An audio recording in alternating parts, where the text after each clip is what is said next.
This is 30 Minutes on Cue, the podcast. We've now switched the podcast from being just about fitness to being about community fitness, whatever's happening in the community. So, what I wanted to do today was introduce you guys to my mother. My mother is Miss Sharon Pullen. You guys say hello to my mom. Hello, mom. Hello. Thank you again. Like I said, thank you for being willing to do this podcast. I know it's the first time you've ever done anything like this, right? Well, you did your the church thing, but that Yes, wasn't a that was podcast. back in October. Yeah, but that Yes. wasn't a podcast. That Okay. was kind of they were featuring you as one of the church members who grew up in that I grew church. up in I it. grew up in that church, and so that was a really cool thing. So I was smart. The first time I saw you on camera doing that, right, Okay. which was cool, you know. So I got 10 questions, and we're gonna jump right into those questions.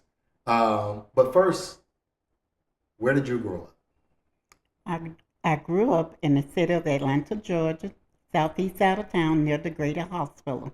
Okay, so you're a Grady baby. I am a full-blown Grady baby. And if anybody knows anything about Atlanta, 404 was the first area code in Atlanta, and you still have 404 on your home phone. 404-524-6850 Was your first phone is number? my first phone number. You still have my first phone number, so I don't, we're not going to give that out online. Okay. That other number, don't call it because it's not working.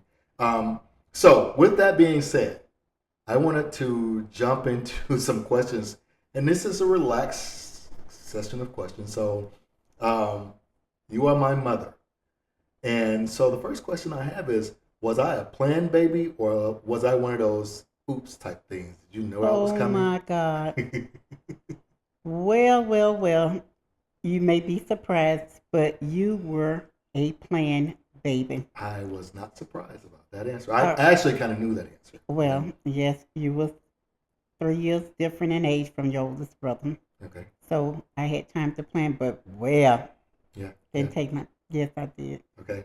And in conversations and growing up, I found out that right before I was born, you and Dad bought your first house, and so that was 1969 that you bought the house, right? You guys bought the house. We did. Okay. Just out of curiosity, and we, like I said, this is a little bit of a political podcast. How much did you guys pay for that first house that you bought? We paid $18,500 and we assumed the loan. Your grandfather on your dad's side had always matched money that he charged your dad for Mhm. growing up to stay in the house when he Yeah. started working. Mhm. And that money, your great grandfather also added to that, and he Okay. was in Chattanooga, Tennessee. Mhm. So we assumed the loan on the house with that money, and that was to teach our children how to save money.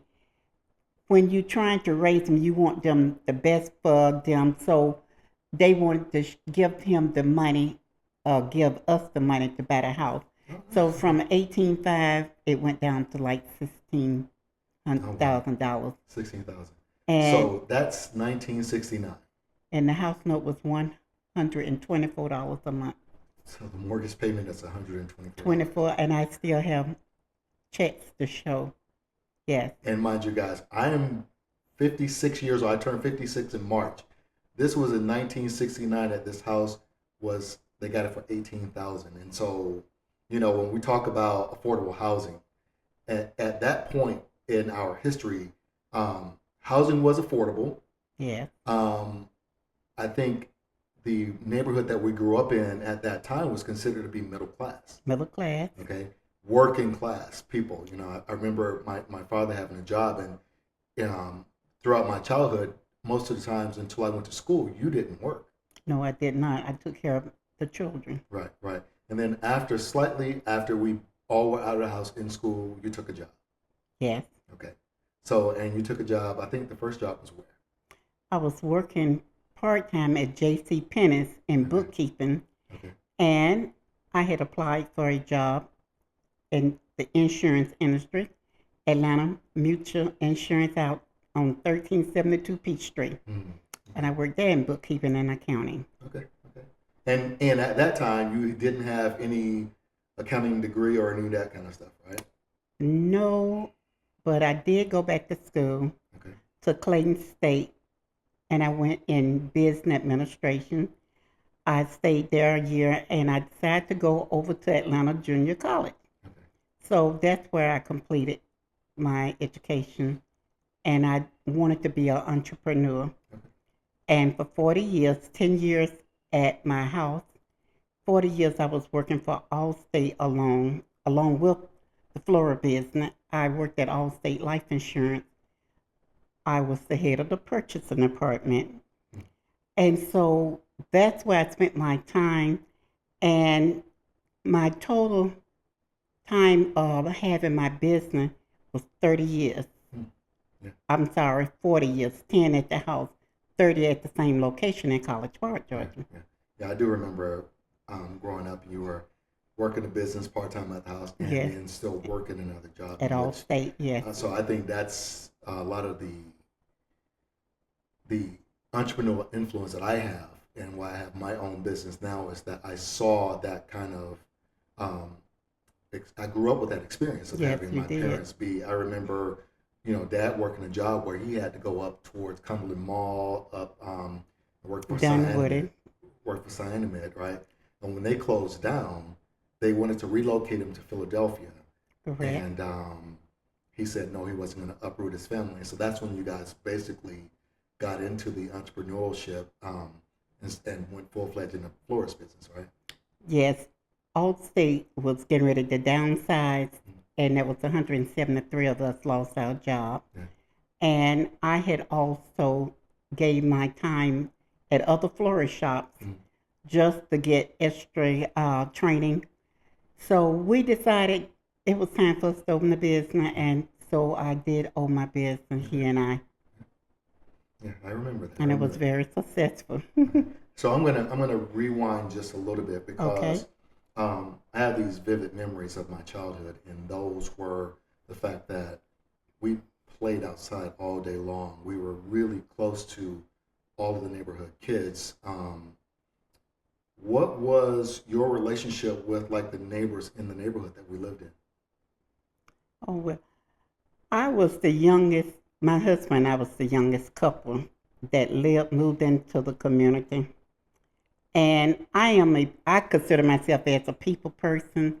I wanted to know the people. I got out and I went to the doors, knocked on the door and introduced myself to the ones that came in and those who was already there. And I'm the type of person who loved to be involved with the community, know what's going on. So I spent time there. And so I got to know my neighbors.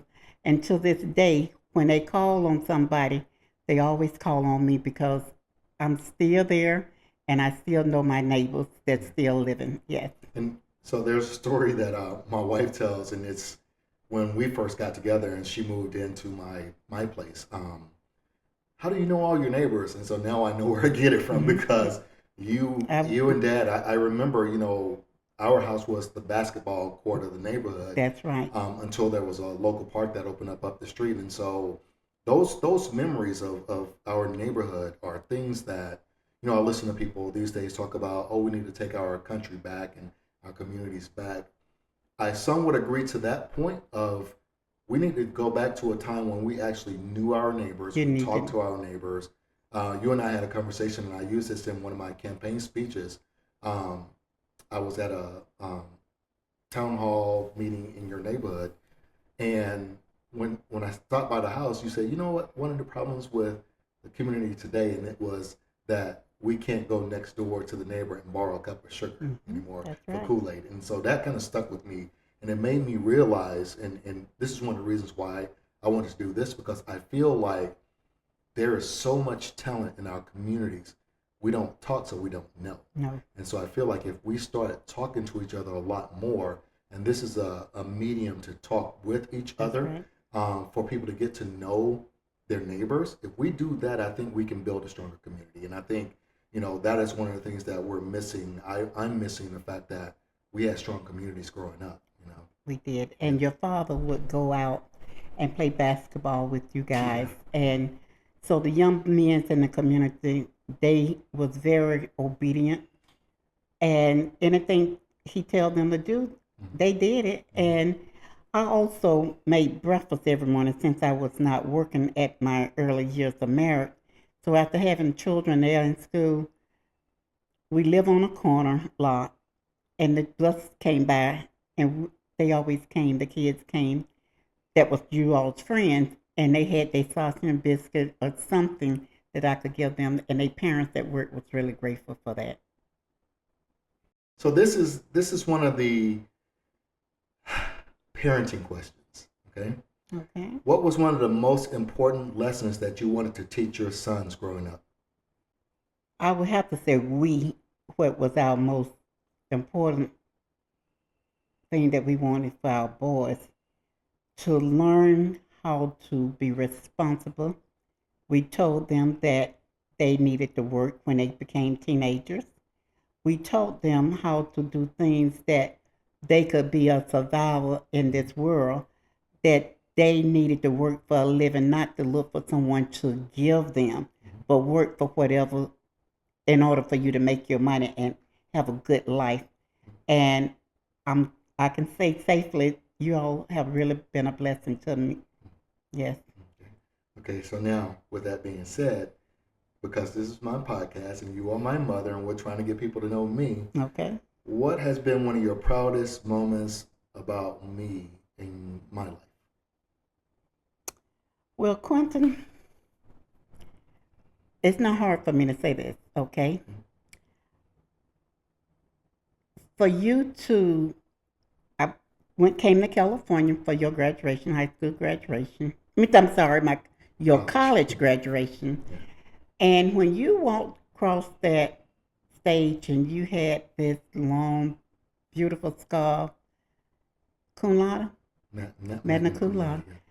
I was happy. Mm. I was so happy, and I started crying Mm. because you always was that A student, and you always wanted to see things done and done right. You was one that didn't have to study your homework. You got it done. You didn't go over. So we was happy. And when you joined the military, I was a little disappointed because I had in my mind that you was going to go right on to college. Yeah. And I didn't want you to miss college. And your dad said, let him go. He the type of person going to do what he need to do, and he's going to do it the right way. And when you called and said you had enrolled in college after military, or doing military, you took classes, I was happy about that. So I was very proud of you because you was the A student. And when I see your teachers that was around the school that you graduated from, and I could show pictures and tell them, they said, I knew he was going to do it. So that's why I can say I've been very proud of you. Yeah, I will, full disclosure, life lessons, right? Mm-hmm. It's three of us. And Yes, so yes. my older brother was the first to go away to college. That's and, right. I feel like the lessons that he showed me, I didn't want those things to happen to Right, me. And so right. I made the decision early on that I was going to go into the military because I didn't want to put the burden on my And the parents parents. to have to pay for me to That's go to correct. school or to pay for me to live or anything else. And the other part of it was that I always had this dream of seeing California, Okay. and I did not know it was in the cards, but after boot camp, my first duty station was to go to California. So I was like, wow, this is cool because we had family out there that I would get to see. I always wanted to go to the beach. We had a conversation last week, you and I, about the fact that Nora and I just went to Tybee Island. I said I never went to the beach in Georgia, and you said I did, but I don't. You just That's don't. not a memory that I have Yeah, you was from my very childhood. tiny. So I do remember the Florida beach. Yes, right? because We you went to have two Florida. ladies that you was Yeah. okay. I'll put that picture up. No. You guys will be able to see that picture. Yes. But yeah. So here's another question for you. That's your proudest moment. Have I ever disappointed No, you really have not. And that's another thing I'm just proud to know that we raised boys who knew that they had to work. They didn't sit back waiting for somebody to do something for them. you? So I can safely say, no, you have not disappointed me. And I can tell you now that anytime you tell me you're going to do something, your dad been deceased 20 years. I always go to him and talk to him, and he always said to me, let him go. Mhm. So I know he's in heaven and he's proud of you. No, I'm not, I haven't had any disappointment. Okay. Okay? So now I want to ask you a question about Okay. you. Okay. If you could go back in time and change anything about your childhood, what would you change? I think I would more so, I've always wanted to be an entrepreneur, Mhm. either floral designing or the decorate. So I think I would go back and fulfill everything that I wanted to do then before I started my family. Okay. Okay. But I'm not ashamed No, I know, because I've no. I had a didn't say good I didn't life. say be in the Yes, shame. I okay. said Oh, if you yeah. could change If I anything, can change it, yeah, I'll go back. What's one thing that you would like to accomplish before you leave this earth?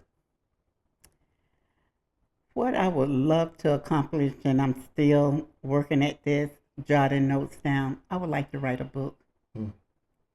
And the book would be in telling my childhood Oh, of okay. growing up in the community. Okay. Yes. Okay. Well, you do know that I have one chapter left in my book that I've been writing for the last year. No, I did not know that. Yeah, I know. No, I I'm did sorry, not. but I've been kind of keeping it to myself. I've been at this block. The first 7 chapters of the book just breezed by because I was telling stories of when I played trumpet in Yes. school, my grades, military life, my first marriage, things like that. So I have one more chapter to write in the book, and when we were on this last vacation, it came to me. So I have to sit down over the next week and finish that last chapter. My Okay. wife told me to finish it because she thinks that a lot of those stories would be relevant for this podcast and Okay. how I relate to the community. So And I have one more chapter before I finish this okay. book, And that's and a good thing. yeah, and That's I'm not good. going to tell you what the title is No, until I don't want to know. no, Not right now. okay. So now, what do you think your biggest impact to the community has been? Well, I'm a people person. As I said earlier, I like to mix and mingle with my community, my church family, and I'm still involved with my high school classmates. And so, in saying all that, it gives me an opportunity. Oh, and I was always involved in you all's elementary school and middle school. Mhm. And I let you go in the high school.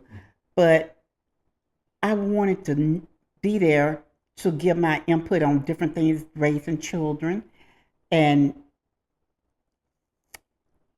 basically communication, knowing what's happening in my community. I'm still doing that NAACP. I'm working with certain people with that area, the NPU community. Mhm. I know what's going on in my community, so I can give my input, and I'm not too busy that I cannot see what's going on. Okay, but you know what? You are being so modest, and you're forgetting something right now. What is that? Okay, how many years were you a school bus driver?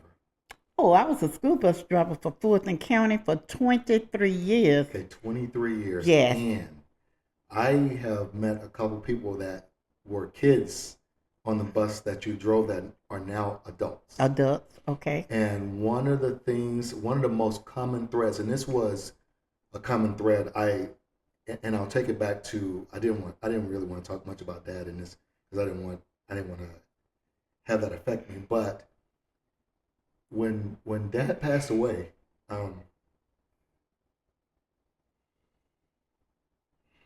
What did you give? there was a time that you sent me to the shop to pick up something, Okay. and one of the young men that he used to talk to all the time, Okay. that would come by the store, by the shop, stopped by and saw me there, and he came in to talk to Dad. And he Mm-hmm. didn't know that he had passed away. Okay. And this guy was, I would say, he might have had a troubled life, Okay.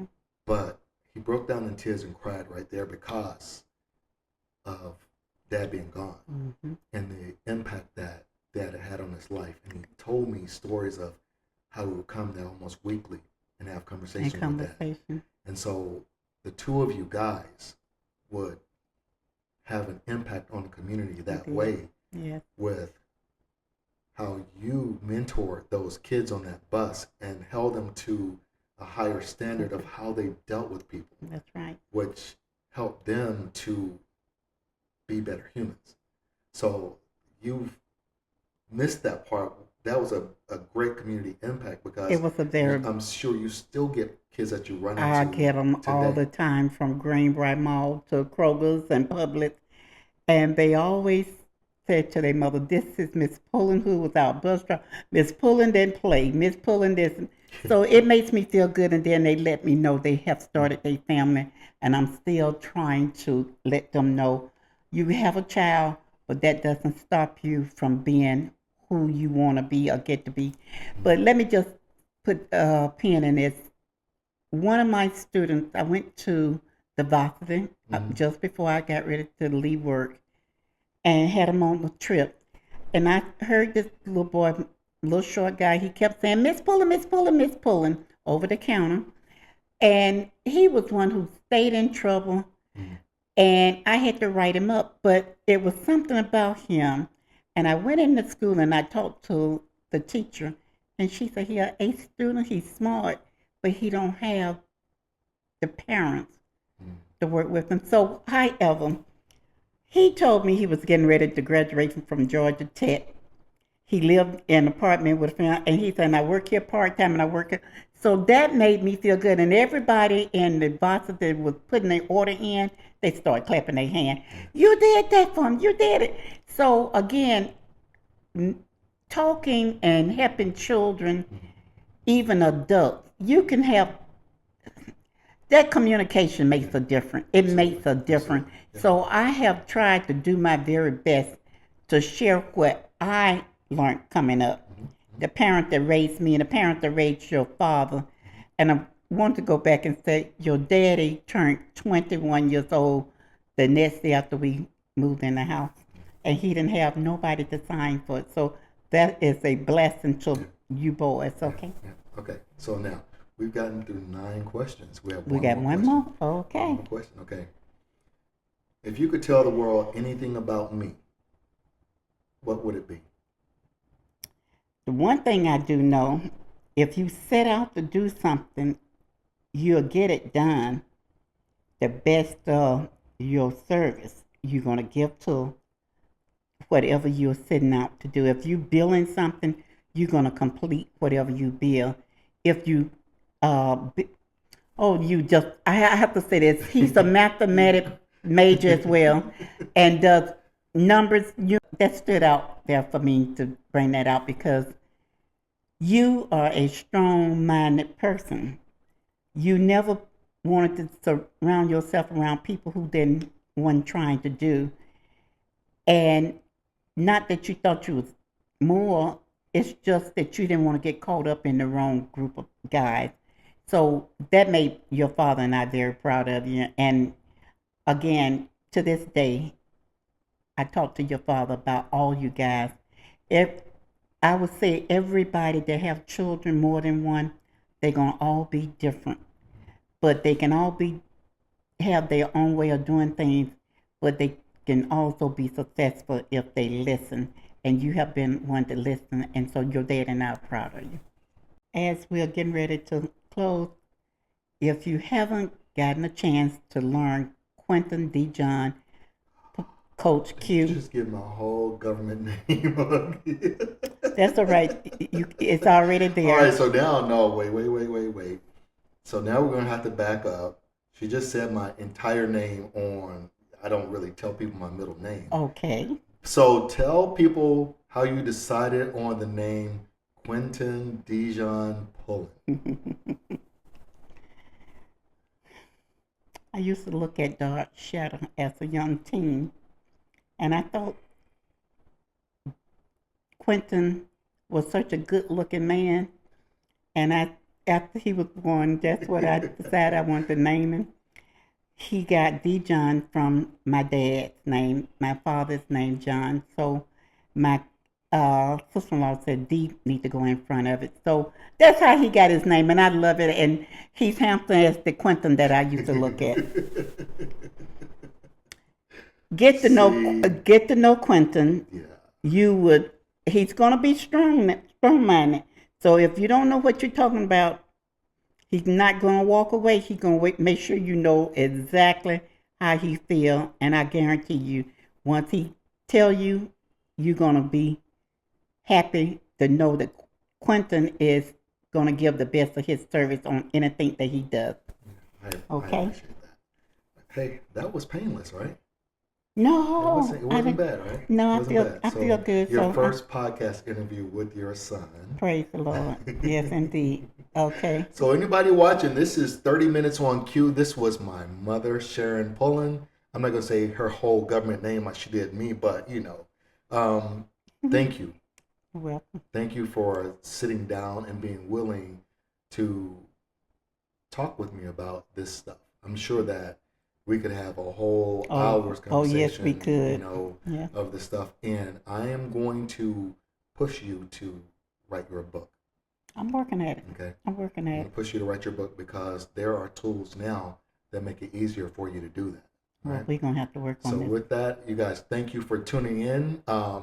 This is the first podcast episode. If you guys like what you're seeing here, go ahead and subscribe to the channel. Like all of the YouTube, the Facebook, the Instagram, like all the socials, and we'll talk again soon. Guess what, guys? Quinn's on his way.